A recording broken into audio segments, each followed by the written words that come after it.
Hey guys, Trav4 here today, and so a brand new video today. So I've had a lot of questions on social media, also in the comment section on YouTube here about what I do for a pregame warm-up, what do I do on the ice, off the ice, all that kind of stuff. So that's what I want to talk about in today. So I've been a goaltender since just before I turned 10. I'm 20 years old right now. I'm going to be turning 21 in June.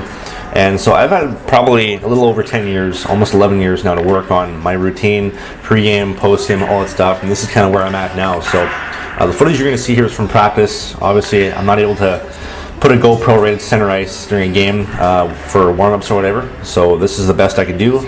So for my team, I play junior hockey in the KJHL here for the Lundar Falcons. And so for a warm-up, normally we get about 15 minutes on ice to shoot around and stuff. So first thing I want to do when I get on the ice, I want to skate around.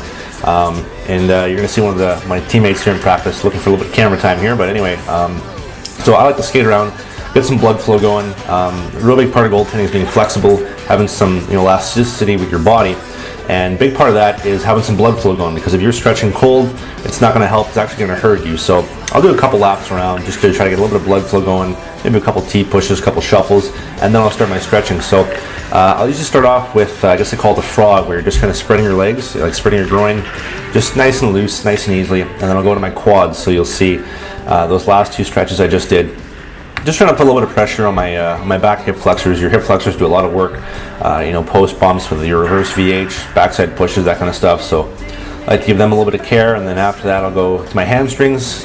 Those are pretty important. I mean, they don't do a lot of heavy lifting, but if you have a hamstring injury, you will feel it for sure. So next here is kind of, again, my hip flexors and the IT bands. Just trying to put a little bit of pressure on there. I'll start off more like, and I learned this kind of from Jonathan Quick, where he'll go about halfway. He won't be putting any pressure on his leg, but he'll have, it bent over quite a bit over top of his hip flexors and ITs. And then after I get a little bit loose in there, I'll drop it to the full ice and I'll try to put some pressure on it, as you see here. So again, I find your hip flexors, like right at the top of your hips on the left and right hand side, I find those in your groin take easily the furthest beating, or the hardest beating over practices and games and over a season. I mean, I tore my groin, for those of you guys who don't know, I tore my groin at the end of January last year, and it took me till about the middle of June to be able to actually get back on the ice pain-free and actually doing what I want to do. So that was hurting my groin. I hurt my hip as well there. That's one thing I learned. Trying to take care of my body, appreciating your health, because once it's gone, it's gone. And goaltending is a lot harder now for me because of my injury, but I got to make the best of that situation. So here you'll see, giving a little bit of attention to the groins. I try not to be too aggressive at first. I mean, if you're going to be really aggressive and try to do a full split straight off the bat, your body's not going to respond well to it. Your muscles are going to start shaking, quivering, because they can't handle the amount of pressure you're putting on. So I try to get nice and loose, nice easy stretch. You'll see me here kind of wave my glove around. I'm trying to get that full range of motion. If I'm stretching over to that one side for a save or whatnot, I know I'll be moving my glove back and forth, high, low, and whatnot, so I'll try to work that. Also, you'll see here, Ben Bishop does this stretch a lot. It's really good for your back and your quads. Also, one total side note, one question I've had a lot about my 1S pads is how stiff and how straight they are. You totally see there. Obviously, I'm putting a little bit of pressure on them from all my body weight, but they're pretty stiff and pretty straight. And also, a lot of people ask, how big are you, etc. I'm about 6'5", 215 pounds, so that's where I am. Also, you'll see here, I'm just doing some backside pushes, just nice and light, nothing too much. I'll try with some longer ones at first, and then after this, Braden Holtby and Henrik Lundqvist do this all the time in their pregame warm-ups.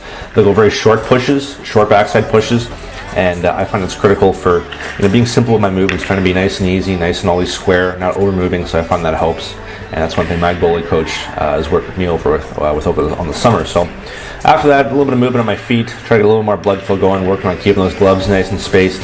Last year, guys were picking me a lot on my glove and my blocker, because I had my gloves a lot more spaced, a little more forward out. Instead, over the summer we changed it, so my gloves are more spaced, they're backing a little bit more so I can react.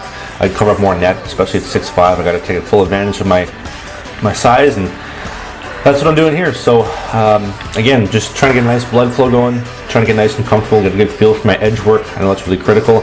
And then after that, that's it. Just grab some water and skate around. I'm feeling good. I'm ready for practice. I'm ready for taking some shots. If you're not stretched out or warmed up properly, you can really hurt yourself. So hopefully this helps you guys. Again, this is just my warm-up for practices, for games and whatnot. If you like the video, leave a like, leave a thumbs up. If you want to see more stuff like this, leave a comment down below.